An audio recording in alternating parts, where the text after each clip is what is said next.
Siguiente idea, Jesús y el templo. ¿Cuál es la relación de Jesucristo con el templo? Nosotros tenemos que entender que Jesús profesó un respeto al templo y ya lo vamos a comprender. Primero, Jesús fue presentado por San José y la Virgen María, Santa María Virgen, en el templo. Es decir, en el templo se presentaban aquellos primogénitos a Dios. Jesús fue presentado en el templo. Había una valoración del templo en lugar del encuentro con Dios. Templo en lugar del encuentro con Dios. A los 12 años, según la costumbre, ellos subían cada año al templo, pues Jesús se quedó. Se volvió María, se volvió José a su casa y Jesús se quedó en el templo hablando con aquellos doctores de la ley. Es decir, ya empezó él a hacerse, y él lo manifiesta, a hacerse cargo de los asuntos de su padre.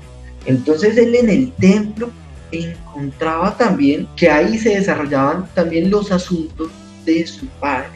Y Jesús, también podemos decir, la valoración que tuvo el templo es porque él asistía a esas grandes fiestas judías y esas grandes fiestas se desarrollaban en el templo. Entonces vemos diferentes pasajes de la valoración de la cual Jesús hace el templo. Jesús no denigró del templo, pero entonces, bueno, aquí tenemos muchas controversias, vamos a decir, pero él dijo que destruyan este templo y en 3 días lo reconstruiré. Bueno, tenemos que comprender algo y algo muy importante. Que el templo Jesús lo mostró como la casa de su padre, por eso él sintió ira cuando lo cogieron como un mercado casi de las pulgas, y no como lo que era la casa de su padre. El templo es la casa de Dios. Y esta visión no solamente se presentó en Jesús, comprendiendo el templo como aquella construcción física, sino empezó a tener esa amplitud de esa comprensión del templo y la dio a conocer. ¿Cuál era el templo?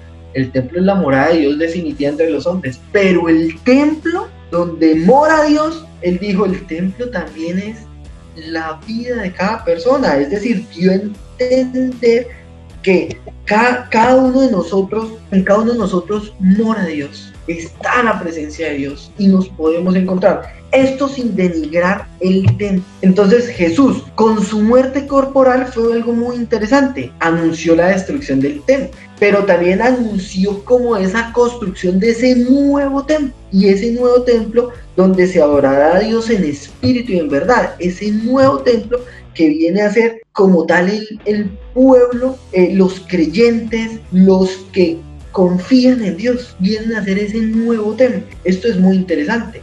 ¿Por qué? Porque una valoración del templo, pero es llevarla a una plenitud.